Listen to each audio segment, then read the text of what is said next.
संस्कृत भाषा ज्ञान भाई संतोष तिवारी सर में आपका बहुत बहुत स्वागत है। जैसा कि कल के वीडियो में आपने देखा कि हमने स्वर संधि की पहली संधि दीर्घ संधि की चर्चा की, लेकिन दीर्घ संधि के नियम आपको बताए गए, संस्कृत के सूत्र के द्वारा भी बताए गए, परिभाषा भी लिखवाई गई। एक बार से फिर मैं जो है परिभाषा को रिपीट कर देता हूं। यहाँ पर जो बच्चे वहां की जो है परिभाषा अच्छी लगे तो वो वाली याद कर लें, अगर ये वाली दूसरी वाली सेकंड नंबर की परिभाषा अच्छी लगे तो इसको भी याद कर सकते हैं। तो आइए चलिए बिना देरी किए चलते हैं और कुछ सीखने का प्रयास करते हैं। उदाहरण के माध्यम से दीर्घ संधि को कैसे अच्छे से समझेंगे हम। तो आइए देखते हैं। तो वैयाकरण में स्वर संधि दीर्घ संधि के उदाहरण की चर्चा की गई, लेकिन उसके पहले नियम और सूत्र। ये क्या है? परिभाषा है। क्या है? परिभाषा। कभी भी अगर पूछता है परिभाषा, हिंदी में लिखना आप चाहते हैं तो हिंदी में लिखे, और अकासवर्णीय दीर्घा भी अगर आपने लिख दिया तो सूत्र लिख दिया तो वही काफी है। वर्णन करने की जरूरत आपको बिल्कुल भी नहीं। जैसे मैंने लिखा यहां पर, आप इसको ह्रस्व आ बोलते हैं, दीर्घ आ बोलते हैं। इसी प्रकार से ये भी ह्रस्व ई, दीर्घ ई, ह्रस्व उ, दीर्घ। ये ह्रस्व भी होता है, दीर्घ भी होता है, बलाघात का सिर्फ अंतर होता है। ली में भी यही होता है, बलाघात का अंतर। बलाघात क्या होता है? बल आघात का शब्द का मतलब क्या होता है? किस वर्ण पे आप बोल जो रहे हैं उसमें समय का मापन। समय कैसे मापते हैं? जैसे किसी वर्ण को बोलने में अगर हमको कम समय लग रहा है, जैसे हमने कहा री, कम समय लगा, री। अब थोड़ा री को तेजी से बोला गया तो बल ज्यादा लगा ना, तो जिस वर्ण में आप बल ज्यादा लगाते हैं उसको कहते हैं बलाघात। तो बलाघात जब हो जाता है तो वही वर्ण दीर्घ बन जाता है।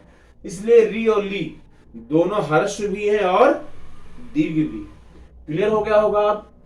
के बाद कह रहा है, इसके बाद इन वर्णों के बाद कोई ह्रस्व आए या दीर्घ आए, दोनों मिलकर के यही दीर्घ ही बनाते हैं। ये पांच सीख लीजिए। ये दीर्घ, बड़ा आ, बड़ी ई, इसे बोलते हो, ये सब दीर्घ स्वर के अंतर्गत आते हैं। बड़ा ऊ और ये री, और री देखिए, री तक तो हिंदी का होता है, री जो है संस्कृत का है। किसका है ये?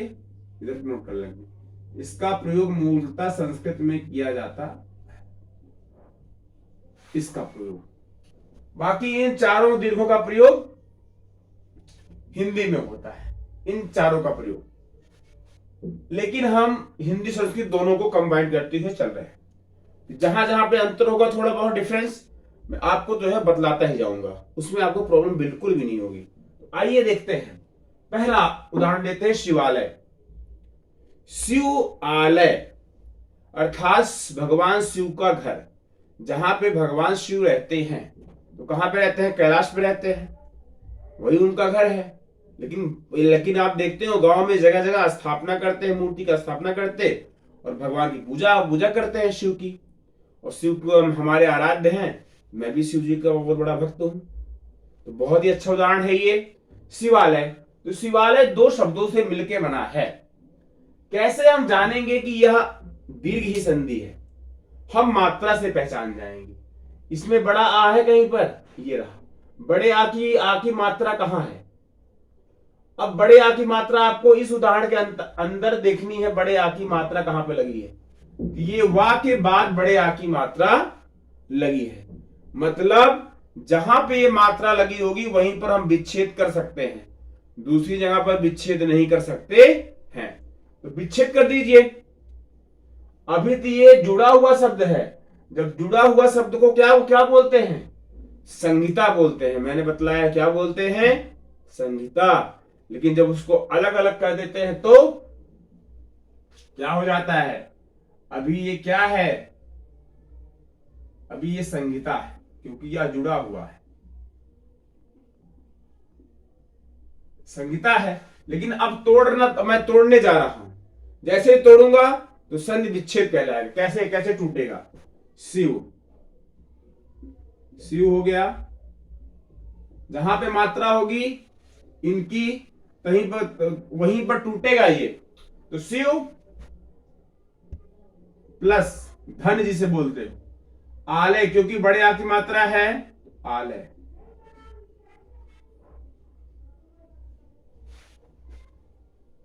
ठीक है, तो छोटा आ देखो, शिव में जो वाह है, मैंने आपको समझाया है जो व्यंजन होते हैं वो हमेशा स्वर की सहायता से ही बोले जाते हैं। तो वाह में आ छिपा है। कौन सा आ छिपा हुआ है? हरस्व आ छिपा हुआ है। तो वाह का आ मतलब हरस्व, और इसका पहला बड़ा आ है ही, दोनों को लिख लें। अब दोनों को जोड़ेंगे, चाहे हरस्व हो चाहे दीर्घ हो, जुड़ करके क्या बनेगा? यही बड़ा आ ही बनना है, दीर्घ आ ही बनेगा। बन गया क्या?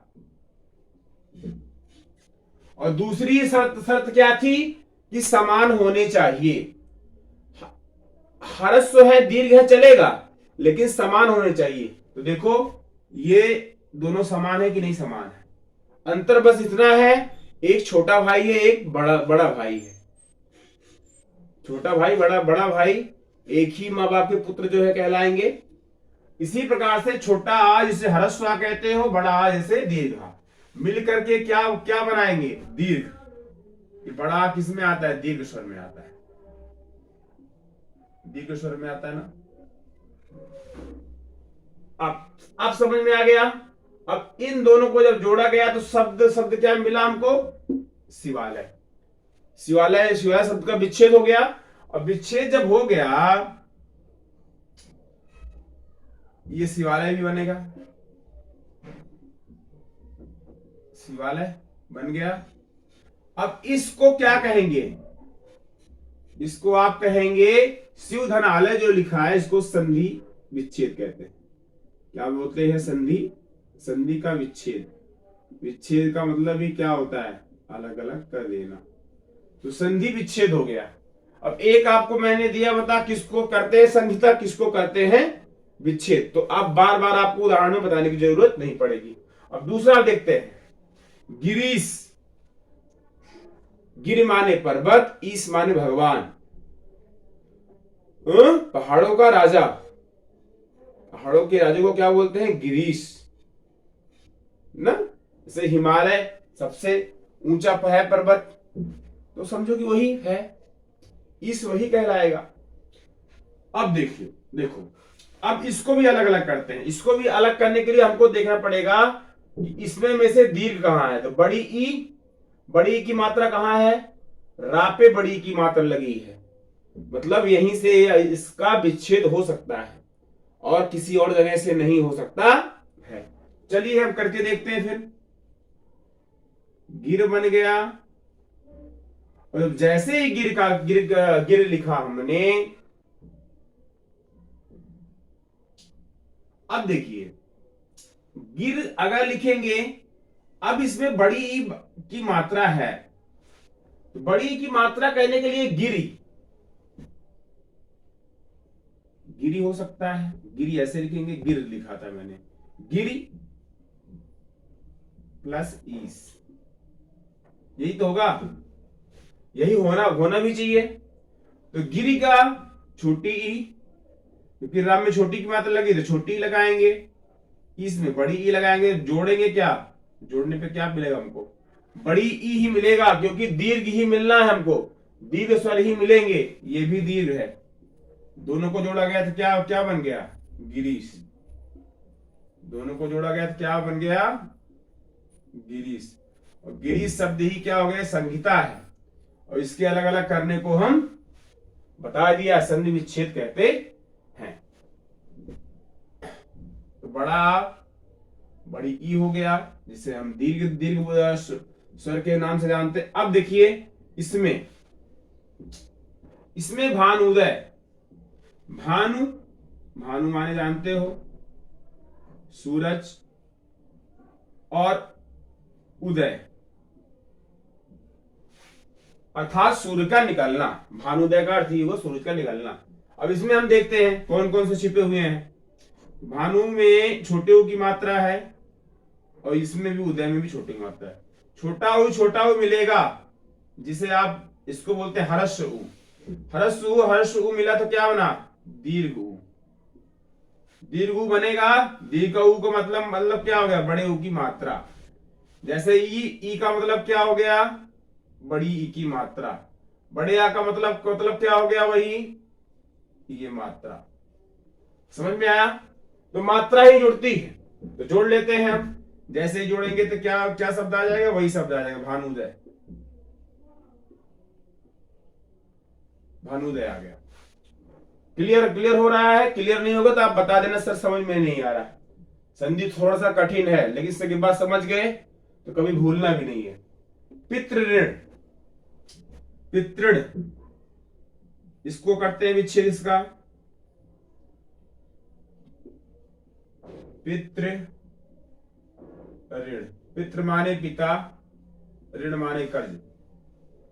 तो इसमें त्रि में ता में री लगी है और री तो है ही, दोनों मिलकर क्या क्या बनेगा? री ही बनेगा, अर्थात री की मात्रा ही लगेगी। तो री की मात्रा लगा दो, शब्द बन जाएगा वही पितृण। जो बना हुआ है वही क्या बनेगा? पितृण। अब ये यहां तक हिंदी के थे। अब एक संस्कृत का भी ले लेते हैं। होत्रिकारा,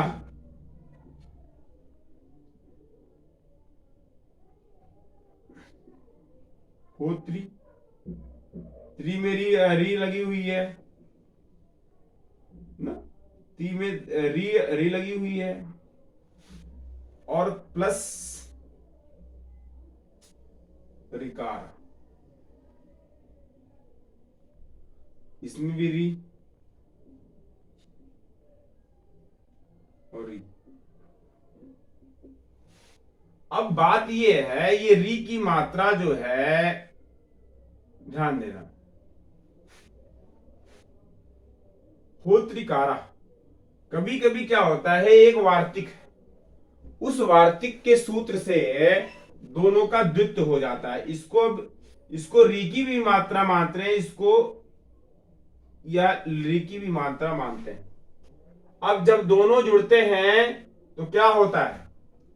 हमको ली ही प्राप्त होता है। और ली जब प्राप्त होता है तो सब शब्द क्या बनता है? होत्रिकारा। इसका द्वित्व हो जाता है। इसका क्या होता है? द्वित्व। द्वित्व मतलब री को या ली लिखें या हम ऐसी री, ऐसी मात्रा हमको कैसी मिलती है? ऐसी मात्रा मिलेगी, बिल्कुल हा की तरह मिलती है। जैसे मैं दिखा दूं आपको, एक मात्रा डी की लगाते हो ऐसे, उसी पे ऐसे, तो हा की तरह हो गई ना मात्रा। यह मात्रा अगर आपको मिलती है तब भी वह दीर्घ संधि होगी, लेकिन इसका मुख्यतः प्रयोग किसमें किया जाता है? संस्कृत भाषा में किया जाता है। हिंदी में इसका प्रयोग एक आध दो जगह कभी किया गया होगा, नहीं तो ना के बराबर किया ही नहीं गया है। तो ये कुछ उदाहरण है और बहुत ही इंपॉर्टेंट है। इसको आप नोट करिए, नोट्स बनाइए। समझ में ना आए तो आप हमसे जरूर से जरूर पूछिएगा, समझने का प्रयास किया होगा। कुछ इसमें में से जो अगर आपको लगता है कि नहीं सर समझ में नहीं आ रहा है, आप दोबारा पूछेंगे, आपको दोबारा से बतलाया जाएगा। किसी प्रकार की दिक्कत नहीं आने देंगे, ये मेरा वादा है। ठीक, आप इसको नोट कर लीजिए। बहुत बहुत धन्यवाद आप सभी का। जय हिंद, जय वंदे मातरम। बहुत बहुत धन्यवाद।